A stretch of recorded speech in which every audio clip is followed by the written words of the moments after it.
Our topic today is binding spells.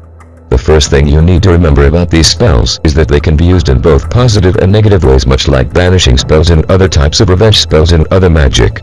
Of course, there are certain binding spells that are used almost exclusively for evil, but you should always follow the wick and read harm none. Following the wick and read to harm none is important because if you fail to do so you may fall into the returned by 3 rule. This means all the negative energy you have sent out will be brought down on you at 3 times the strength. Is this something you want to risk? There are many ways that binding spells can be used for good and also in ways that do not cause negative effects or energy to be directed at another person. Instead, binding spells take away the power of the negative influence that is attacking you so it does not harm you anymore. Some people like to use love binding spells, however I believe that these spells are usually cast too late. Instead of cementing a current bond between 2 consenting and already in love people, this spell is generally used as a last resort by a desperate person within the relationship trying to stop an inevitable breakup. This rarely works and usually is not good because it attempts to impose will on the object of the spell. For those of you who still wish for this type of spell, however, here is an example. Love binding spell.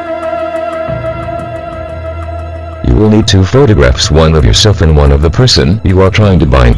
Use a sharp object such as a knitting needle or a letter opener to poke 2 holes in the photos.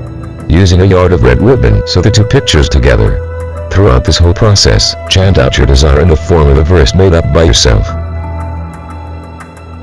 Let's look at some other ways to use binding spells.